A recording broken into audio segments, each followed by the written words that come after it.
The HOA put me on camera, blocked my driveway, and called the cops expecting me to lose control.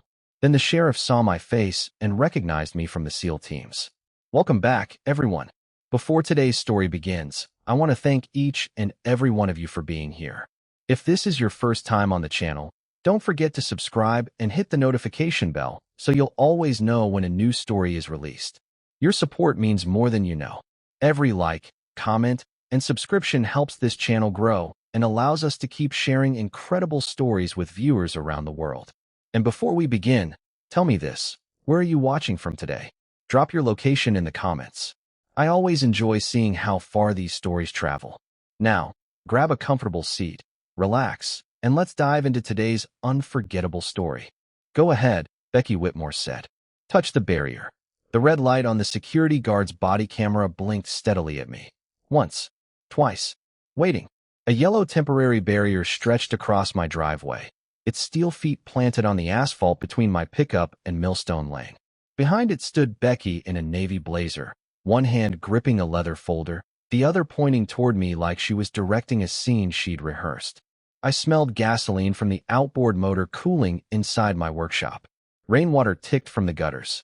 A socket wrench rested in my right hand. I looked at the camera, then at Becky. Then I set the wrench on my workbench. No. Her eyebrows lifted. No. You put it there. You can explain why it's there. This is Stonebridge controlled access. My property isn't in Stonebridge. You've been told repeatedly that using this road subjects you to association rules. And I've repeatedly asked you to show me the recorded documents saying that. The guard shifted slightly. His camera stayed pointed at my chest. Becky stepped closer to the barrier. Move it if you're so certain. There it was. She didn't want compliance. She wanted footage. Me grabbing steel. Me arguing with security. Maybe 15 seconds she could play at the next board meeting without showing what happened before it. I took one step backward, not touching it. Her mouth tightened. Several Stonebridge residents had stopped along the sidewalk. A woman held her phone at chest level. Across the road, Harold Pierce stood beside his mailbox, watching Becky with the expression of a man who already regretted something. Then your vehicle stays where it is, Becky said. That's my only driveway. Consequences have a way of getting people's attention. I glanced at the blinking red light. So do cameras. For half a second, she looked toward the guard. Then back at me. Call the cops. The guard hesitated. Becky pulled out her own phone. I'll do it. She made the call loudly enough for everyone to hear. Unauthorized access. Repeated noncompliance. Interference with HOA security. Potentially confrontational resident. I didn't interrupt. Every extra word belonged to her. 9 minutes later, tires crunched over wet gravel. A sheriff's cruiser rounded the bend, followed by a deputy. Becky straightened her blazer. Finally, the sheriff stepped out. Broad shoulders, gray beginning at the temples. He scanned the barrier first, then the security guard, Becky, the gathered residents. Then me. He froze. Not dramatically, just half a step. Caldwell. Something in his voice pulled 20 years into 1 second. Nathan Briggs. He crossed the road. Becky moved to intercept him. Sheriff, I'm Rebecca Whitmore, Stonebridge HOA president. This man, Nathan, walked past her. He stopped in front of me and held out his hand. I shook it. Been a long time, Ethan. Not long enough for you to become handsome. He gave a short laugh. Becky stared. You know him? Nathan released my hand. Yeah. How? He glanced at me once. SEAL teams. The rain seemed louder. Becky's expression changed as she looked me over again. Work shirt. Mud on my boots. Grease beneath my fingernails. Same man. Different information. Then she recovered. His military history is irrelevant. Correct, I said. That caught her harder than an argument would have. I looked at Nathan. If I'm wrong, tell me I'm wrong. Forget you know me, and check the complaint. His face became professional again. That's exactly what we're doing. The deputy switched on his camera and approached the barrier. I turned toward my workshop. Inside, beneath an old team photograph and a worn challenge coin, sat a green binder Becky had never seen. County plat. Recorded easement. Deed. Every notice she'd signed. The handshake had surprised her. The binder was going to hurt more. 10 weeks earlier, Millstone Lane had looked like the perfect place to disappear without actually going anywhere. The road narrowed after Stonebridge Hills, leaving manicured lawns behind for old oaks, drainage ditches, and properties built decades before anyone thought to install decorative entrance columns. My uncle's house sat at the end. Small, weathered, quiet. The workshop behind it was better. It smelled like gasoline, old wood, and metal filings. Rain drummed against the corrugated roof the first afternoon while I rolled open the doors and stared at 3 generations of tools hanging from pegboard. After 24 years of carrying most of my life wherever orders sent me, permanence felt strange. I decided to try it anyway. I repaired outboard motors, small engines, anything mechanical enough to make sense when people didn't. Customers came by appointment, usually 1 truck at a time. No employees, no storefront, no glowing sign beside the road. Just work. On my 3rd night, I unpacked the last box. At the bottom was a faded photograph. 7 younger men stood shoulder to shoulder beneath hard sunlight. Faces burned, uniforms dusty, expressions too tired for anyone to pretend we were posing. Nathan Briggs stood 2 places from me. I hadn't spoken to him in years. Under the photograph was a worn Seal Challenge coin. I turned it once between my fingers. Cold brass, scratched edges. Then I placed both inside the bottom drawer of my workbench. That life wasn't a secret. It just wasn't how I introduced myself anymore. The green binder came out next. My uncle had labeled it property in black marker. Inside were the deed, county plat, tax records, and a recorded easement granting access from the parcel along Millstone Lane to the county road. I read everything twice. Stonebridge Hills surrounded part of the route. My property wasn't inside Stonebridge Hills. The distinction seemed simple. 9 days later, Becky Whitmore arrived. Her black SUV stopped beside my driveway while I was replacing a carburetor. She stepped out wearing a navy blazer, cream blouse, and the expression of someone already disappointed in what she saw. Pickup, boat trailer, engine stand, oil pan. Me, Ethan Caldwell. I wiped my hands on a shop rag. That's me, Rebecca Whitmore, president of the Stonebridge Hills Homeowners Association. She waited after saying it. I nodded. Okay. Her eyes narrowed slightly. We've received concerns about commercial activity on Millstone Lane. I repair engines. I can see that. Then we're making progress. She didn't smile. This community has standards regarding commercial vehicles, trailers, outdoor equipment, and business operations. I'm sure it does. Then you'll understand why this needs to be corrected. I'd have to belong first. Silence. Becky opened her leather folder. Anyone using Stonebridge-controlled access is subject to our regulations. Show me the recorded document establishing that. She removed a white sheet and held it toward me. Compliance notice. Commercial vehicle. Trailer storage. Visible mechanical equipment. 7 days. Her signature sat at the bottom. I looked from the paper to her. This isn't authority. It's your notice. Those aren't the same thing. Her expression cooled. Mr. Caldwell, cooperation is generally less expensive than resistance. She returned to her SUV. I watched her leave, then photographed the notice and wrote the date on the back. Inside the workshop, I opened the bottom drawer. Challenge coin. Old photograph. Green binder. I placed Becky's notice on top. She'd looked at my stained hands and decided I was the wrong kind of neighbor. What she didn't know was that I'd spent years learning one useful rule about pressure. Never react before you understand what the other person is trying to make you do. The second notice came 4 days before Becky's first deadline expired. That told me more than the notice did. Final compliance warning. Proposed penalty, $750. I found it tucked beneath my windshield wiper at 6:20 on a Thursday morning, the paper damp from overnight fog. My pickup was parked beside the workshop, nowhere near Stonebridge property. I photographed it before touching it. Then I measured from the truck to Millstone Lane. 26 feet. Another photograph. Another date. Inside, I added the warning to the green binder. White notice. Yellow warning. 2 signatures. Same name. Rebecca Whitmore. By Monday, an orange towing sticker appeared on my boat trailer. Authorized removal subject to continued noncompliance. I stared at it while an outboard motor coughed behind me. Becky had discovered something people like her often mistake for weakness. I wasn't arguing, so she assumed I was yielding. I called the county records office instead. 2 days later, I had certified copies of the parcel plat, recorded easement, and older road documents. None placed my property inside Stonebridge Hills. None gave Becky what she'd claimed. Friday morning brought something new. A black and gold sign stood beside Millstone Lane. Private Stonebridge access. Authorized residents only. Fresh dirt surrounded the post.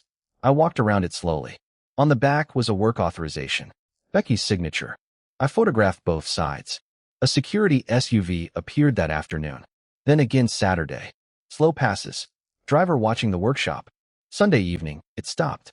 The guard lowered his window. Mr. Caldwell? That's what the mailbox says. We've been instructed to monitor unauthorized commercial access. By Becky Whitmore. Stonebridge Management. Same question with extra words. He didn't answer. A small red light blinked on his chest. Body camera. I looked directly at it. Am I being accused of something? Just documenting. Good. His expression changed. Most people don't expect you to welcome a camera. Monday afternoon, Harold Pierce pulled into my driveway. He was Stonebridge's treasurer, a quiet man in his early 60s who always looked slightly uncomfortable around Becky. He stayed beside his sedan. You didn't hear this from me. That's usually how useful conversations start. He glanced toward the road. I reviewed the county plat. And it doesn't support what Becky keeps saying. I folded my arms. Does she know? I told her. When? Friday. What did she say? Harold exhaled. People respect boundaries when you enforce them. I let that sit. Did you put your concern in writing? Email. That mattered. Before Harold left, he added one more thing. I asked management to get council's opinion before anyone restricts your access. Anyone planning to? His silence answered first. Then he said, just be careful. Tuesday morning, the security SUV returned. The guard parked near my driveway and walked its width with a measuring wheel. He photographed both shoulders. Then he placed 2 fluorescent marks on the asphalt, one on each side. I stepped outside. What are those for? Work reference. What work? You'll need to ask management. The body cam light blinked between us. I smiled slightly. Make sure that stays on. He looked surprised. That evening, I opened the green binder. Notices. Tow sticker. Certified plat. Easement. Photographs of the sign. Harold's warning, written down with the date. I placed everything in order. Then I opened the drawer beneath it. The challenge coin caught the workshop light. I left it where it was. Outside, rain began tapping against the roof. Through the window, the fluorescent marks glowed faintly at my driveway entrance. Becky had spent weeks creating paper authority. Now she was preparing something physical. And whatever she put between me and Millstone Lane, I had no intention of giving her the reaction she was waiting to record. The barrier showed up Wednesday morning before the fog had burned off Millstone Lane. I heard metal strike pavement. Clang. Then another. I stepped out of the workshop with a socket wrench in my hand and found 2 Stonebridge security guards unfolding a yellow steel barrier directly across my driveway. The fluorescent marks from Tuesday sat beneath its feet. So that was what they'd measured. Becky stood beside her black SUV. Navy blazer. Leather folder. Coffee steaming in one hand. The guard nearest me had a body camera clipped to his chest. Red light blinking. Recording. Morning, Ethan, Becky said. I looked at the barrier. My pickup is behind that. Vehicle access is temporarily restricted. Under what authority? You've received multiple notices. Not what I asked. I pulled out my phone. Photograph. Time. Barrier position. Security vehicle. Body camera. Becky watched me. You've had every opportunity to resolve this voluntarily. By pretending my property belongs to your HOA? Her eyes sharpened. By respecting Stonebridge access rules. I set my phone down on the workbench just inside the open door. Then I noticed something. The guard had positioned himself several feet behind the barrier. Perfect angle. Me. Becky. Steel between us. She wasn't just documenting enforcement. She was staging the next part. Becky pointed toward the barrier. If you believe we're wrong, move it. The guard's camera remained centered on me. I looked at the wrench in my hand, then placed it slowly on the bench. Metal clicked against wood. No. Becky blinked. Excuse me. You put it there. You explain it. This is your chance to demonstrate whether you intend to cooperate. No. This is your chance to record me touching something you installed. The guard shifted. His eyes dropped for half a second. Becky didn't like that. She stepped closer.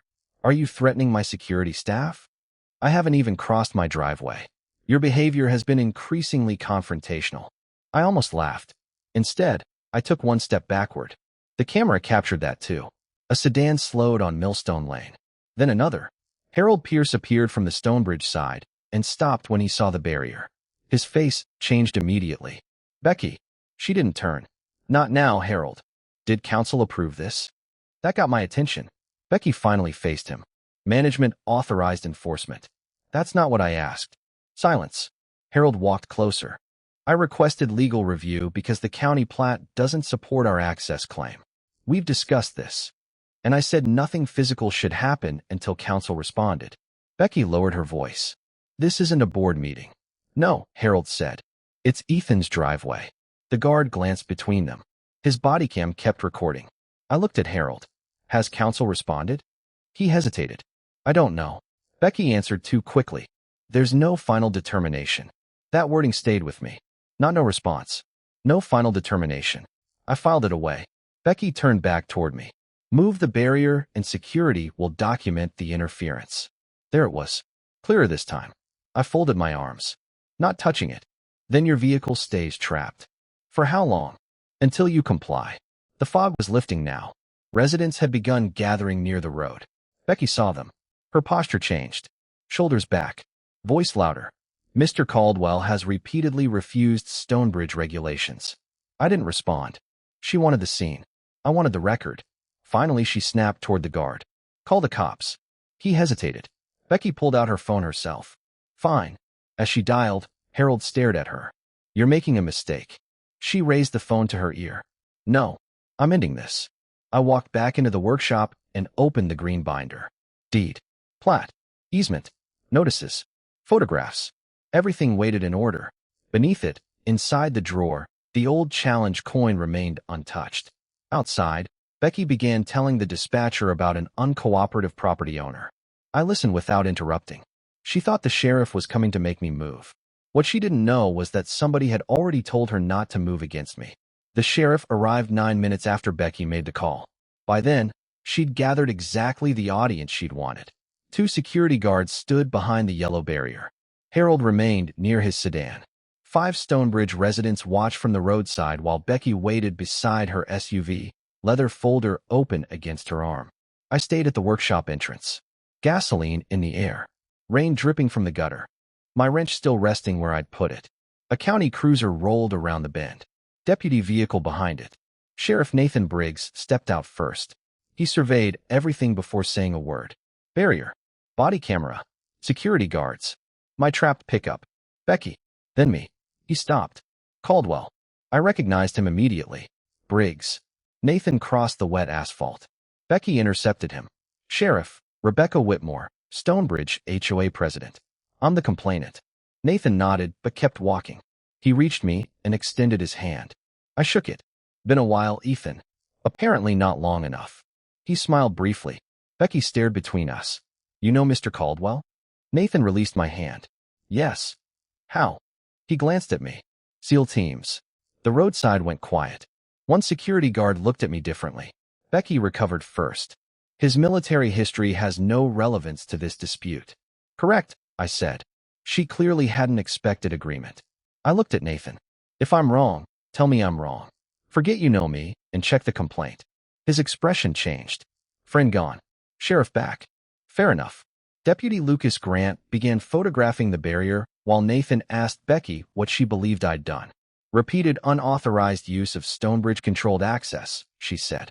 He has ignored enforcement notices and created a confrontational situation with security. Lucas looked toward the guard. Did he threaten you? No. Touch the barrier? No. Attempt to move it. The guard hesitated. No. His body cam light blinked between us. Nathan looked at Becky. So what prompted the call?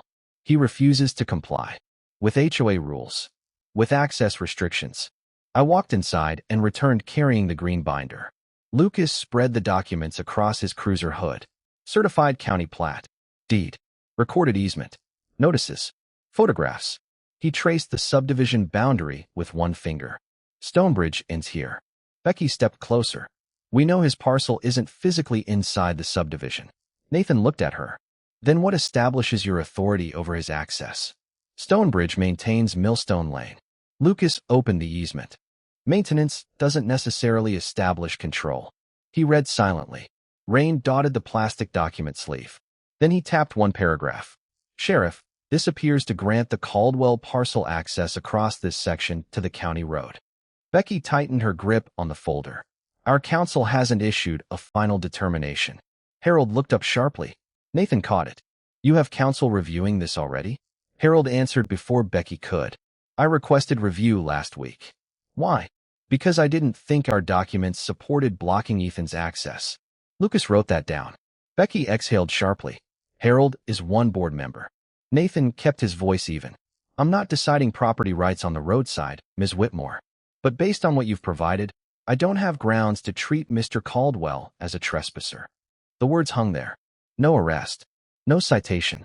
No dramatic threat. Just the absence of the authority Becky had expected him to supply. Then Lucas pointed toward the security guard. Does that body camera include the entire interaction? The guard nodded. From before Mr. Caldwell came outside. Preserve it. Becky's face changed. Small movement. But I saw it. She had brought a camera because she wanted evidence of me losing control. Instead, she'd recorded herself asking me to touch the barrier. Nathan turned toward Harold. You said counsel was asked to review this last week? Yes. And nobody has seen the response. Harold looked directly at Becky. I haven't. For the first time that morning, she looked away. That was when I knew. The green binder had proved what my rights appeared to be. The body cam had proved what I'd actually done. But Becky's silence suggested there was one more document. And unlike everything in my binder, she already knew exactly what it said. Nathan didn't order the barrier removed. That was important. He wasn't there to settle an easement dispute beside a wet county road, and knowing me didn't change the limits of his badge. Instead, he looked at the security guards. Who authorized installation? The older guard raised his phone. Work order came through Stonebridge Management. Show Deputy Grant. Lucas photographed the screen. The order listed my address, installation time, and instructions to record any interference. At the bottom, authorized by Rebecca Whitmore. Becky folded her arms. That proves we followed procedure. Harold stared at her. No, it proves you ordered it. Nathan turned toward him. What's the difference? Harold hesitated. I specifically asked management not to restrict Ethan's access until counsel reviewed the easement. Was that request documented? Email. Lucas wrote it down. Becky stepped closer. Harold doesn't control enforcement. Neither do I, Nathan said. That's why I'm documenting instead of deciding. The body cam guard shifted his feet. Deputy. Lucas looked up. Our recording includes the conversation before the sheriff arrived. All of it. Yes. Including Ms. Whitmore asking Mr. Caldwell to move the barrier? The guard glanced at Becky. Yes. Lucas noted the camera identification number and requested that the footage be retained. Becky gave a short laugh. This is becoming absurd. Nathan looked at her. You called us. That ended the argument. Harold's phone buzzed. He checked the screen, then frowned. Management just responded. Becky's posture changed. Only slightly. I noticed anyway. Harold opened the message. They found a legal review. Nobody spoke. He read silently at first. Then his eyes lifted toward Becky. When was this sent? She didn't answer. Becky. I don't recall. Harold turned the screen toward Nathan. Counsel emailed management and Becky Monday afternoon, 2 days before the barrier went up. Lucas stepped closer. What does it say? Harold read the relevant line. Pending confirmation of the recorded easement and road control documents, the association should not obstruct physical access to the Caldwell parcel. Rain tapped softly against the cruiser roof. Nathan looked at the yellow barrier. Then at Becky. You received this? Her jaw tightened. It was preliminary advice. Did you receive it? Yes. Lucas wrote one word. Received. I didn't say anything. I didn't need to. Nathan pointed toward the work order on Lucas's phone. When did you authorize the barrier? The security guard checked. Tuesday, 3:46 p.m., nearly 24 hours after the legal warning.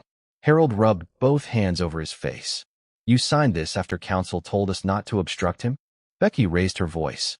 Counsel said pending confirmation. I exercised enforcement discretion. Against legal advice, Harold said. Against preliminary advice. Same facts. Different packaging.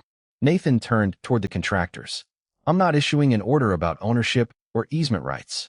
But given the documents we've reviewed, your association's own legal guidance, and the absence of any conduct by Mr. Caldwell requiring police action, keeping this barrier in place appears to be a civil risk Stonebridge should discuss with counsel. The older guard called his supervisor. 2 minutes later, he unlocked the barrier. Steel scraped across wet asphalt. The sound was almost disappointing. No applause. No shouting. Just access restored. Becky watched them load the yellow sections into their truck. Then Nathan addressed Harold. Retain the bodycam footage, work order, notices, legal review email, and related communications. My office will document what we observed today. Harold nodded. Becky closed her folder. This isn't over. I looked at the open driveway.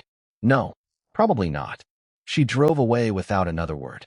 Nathan waited until her SUV disappeared. Then Harold turned toward me. There's an emergency board meeting tomorrow. I looked at the green binder under my arm. What changed? Harold glanced at the work order. Yesterday, we thought Becky ignored my warning. He looked toward the road. Now we know she ignored the attorneys. The barrier had been the visible problem. The signature underneath it was about to become the real one. The emergency meeting was scheduled for 7 Thursday evening. At 4:12 that afternoon, Harold sent me the attorney's email. I printed it once. No highlighting. It didn't need any. The sentence was clear enough. Pending confirmation of the recorded easement and road control documents, the association should not obstruct physical access to the Caldwell parcel. Monday, 2:18 p.m. Becky had received it. Tuesday, 3:46 p.m., she'd authorized the barrier.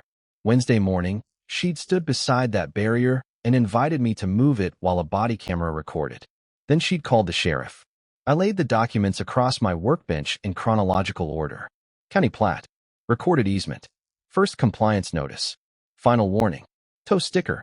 Private Stonebridge access authorization. Harold's written request for legal review. Attorney's response. Security work order.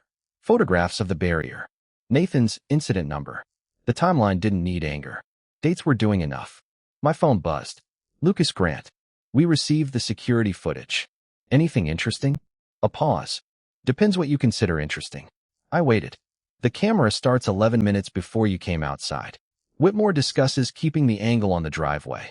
Later, she tells the guard to continue recording if you move the barrier. Exactly what I'd suspected. Did I touch it? No. Threaten anybody? No. Raise my voice. Not that I heard. Then it's interesting enough. Lucas explained that the footage would remain associated with their incident documentation. After we disconnected, I looked toward the bottom drawer.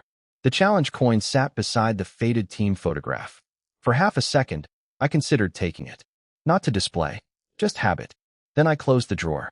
Becky had already started building her defense around Nathan recognizing me. Bringing anything military into that clubhouse would give her exactly the story she needed. Former SEAL. Old friend sheriff. Influence. Favoritism. So I took the green binder instead. At 6:48, I pulled into Stonebridge Hills. The clubhouse parking lot was nearly full. Residents stood beneath warm entrance lights, speaking in low voices as I passed.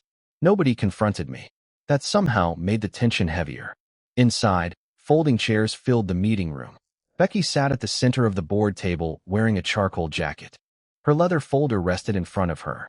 Harold sat 2 seats away. The association attorney was beside him. I chose a chair opposite them. Becky watched me place the green binder on the table. Where's Sheriff Briggs? Not here. Her eyebrows lifted. I was told his conduct would be discussed. You can discuss whatever you want. I opened the binder. I'm discussing dates. Harold looked down, almost hiding a reaction. At 7 exactly, the vice president called the emergency session to order. The attorney summarized the issue without accusation. Disputed access. Legal review. Physical obstruction. Law enforcement response. Preservation of records. Then Becky reached for her microphone. I think we're ignoring the most troubling aspect of this situation. I knew what was coming. She looked directly at me. Mr. Caldwell's personal history with Sheriff Briggs compromised the neutrality of what happened yesterday. A murmur moved through the room. I didn't answer. Not yet. Becky continued. The sheriff recognized him immediately, shook his hand, and identified him as someone he knew from the SEAL teams. Shortly afterward, our security barrier was removed. She let the sequence hang there as though timing itself proved corruption. Then Harold slid one sheet of paper toward the attorney. Monday's legal email. I placed Tuesday's signed work order beside it. 2 documents. 2 dates. Becky looked down. For the first time that evening, her confidence slipped. She had come prepared to make the meeting about a handshake. I had come prepared to ask what she'd signed 25 hours after her own attorney told her not to block my driveway. Becky wanted the room to remember the handshake. I wanted them to remember Monday at 2:18 p.m. She kept her microphone close. Sheriff Briggs had a personal relationship with Mr. Caldwell. That should concern every homeowner here. It concerns me, I said. That surprised her. I opened the green binder, which is why I told Nathan to forget he knew me and check the complaint. I placed the county plat on the table. My parcel sits outside Stonebridge. Then the recorded easement. My documented access. Then Becky's first notice. Your signature. The final warning followed.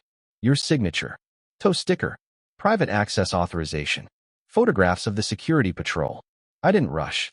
Paper slid against polished wood one piece at a time. Becky folded her arms. None of this addresses the sheriff's conflict. Neither does this. I placed Monday's legal email in front of her. The room went quiet. The association attorney leaned forward. I read the relevant sentence. Pending confirmation of the recorded easement and road control documents, the association should not obstruct physical access to the Caldwell parcel. Then I looked at Becky. What time did you receive this? She stared at the page. I don't remember. 2:18 Monday afternoon. I placed the security work order beside it. And what time did you authorize the barrier? Harold answered. 3:46 Tuesday afternoon. 25 hours. The attorney removed his glasses.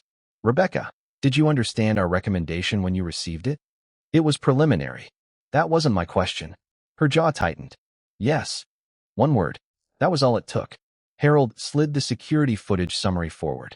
The body cam had recorded Becky discussing the camera angle before I came outside. It recorded her telling me to move the barrier. It recorded me refusing.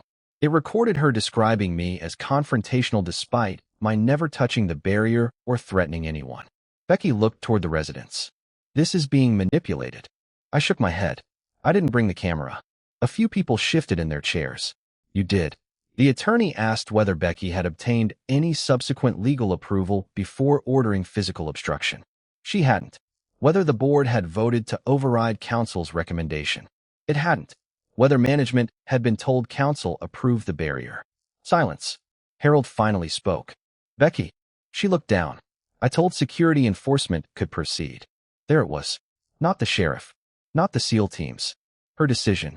The vice president called for executive consultation with council.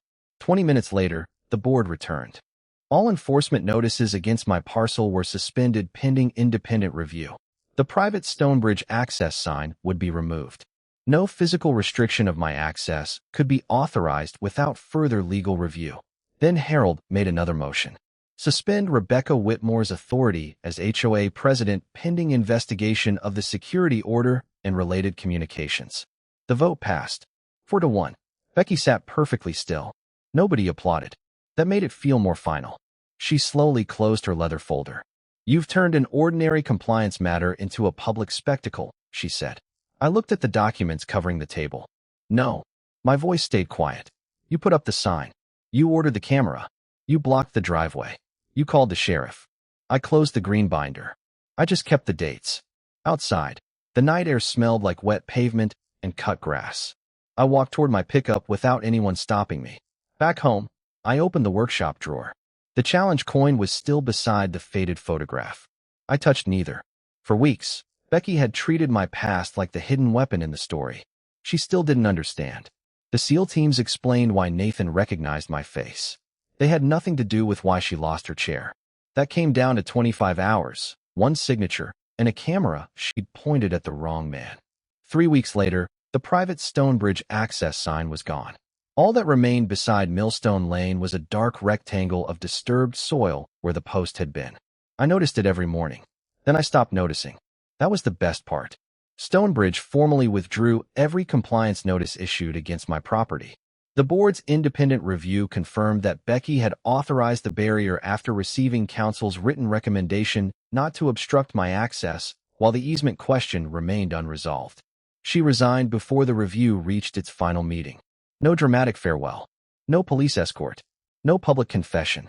Just a short email announcing her resignation as president and from the board, effective immediately. I read it once, then went back to rebuilding a carburetor. The workshop returned to its usual rhythm. Ratchets clicking, compressors humming, gasoline and machine oil hanging in the air. Customers brought me outboards that wouldn't start and generators that only worked when nobody needed them. My pickup remained exactly where Becky had hated seeing it. The boat trailer stayed too. Nobody photographed either one. One Saturday morning, tires rolled over the gravel. Nathan's cruiser stopped outside. He climbed out carrying 2 coffees. "No barrier today?" he asked. "Budget cuts." He laughed and handed me a cup. We stood beside the workbench while sunlight came through the open doors. For several minutes, neither of us mentioned Stonebridge.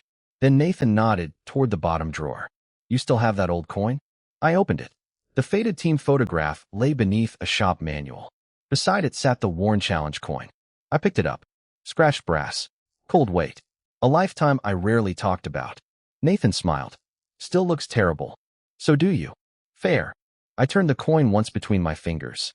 "You know what bothered me most?" "The barrier?" "No." "The camera?" I shook my head. She thought the handshake was the story. Nathan took a sip of coffee. "People like simple stories." I looked toward Millstone Lane. "If the easement had been invalid, knowing you wouldn't have fixed it." "No." "If I'd threatened that guard, the teams wouldn't have erased it." "No."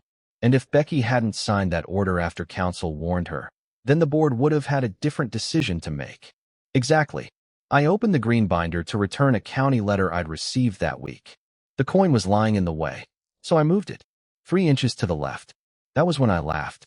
Nathan raised an eyebrow. "What?" "For weeks, Becky wanted me to move something." I nodded toward the coin. "Turns out that's the only thing I needed to move." Nathan understood immediately. He shook his head. "Still terrible at jokes." "Get off my property." "Your documented property?" "Recorded and everything." After he left, a customer arrived towing an aluminum fishing boat. An older man climbed out, followed by his grandson. The boy stared at the workshop, then at me. "My grandpa says you were a Navy SEAL." His grandfather looked embarrassed. "Kid asks questions. That's allowed." The boy pointed toward Millstone Lane. "Is that why the HOA lost?" I looked at the empty roadside where the black and gold sign used to stand. "No." He seemed confused. "The sheriff knew you." "He did. So that helped." It helped him recognize me. I set my coffee down. But recognizing somebody isn't the same as proving they're right. I opened the boat's engine cover. The paperwork did that. That evening, I locked the workshop after sunset. The road was quiet. No security SUV. No blinking body cam. No yellow steel barrier waiting across my driveway. Inside the drawer, the challenge coin rested beside the photograph again. The green binder sat above both. Becky had wanted a confrontation she could capture on camera. Instead, her camera captured my restraint. She wanted law enforcement to validate her authority. Instead, the sheriff documented the dispute. She wanted me to move the barrier. I never touched it. In the end, the only thing I moved was an old seal coin to reach the paperwork underneath. Nathan recognized my face because of who I'd once been. Stonebridge recognized my rights because of what Becky had signed. And justice arrived the way it usually does when patience outlasts intimidation. Not loudly, but one fact at a time.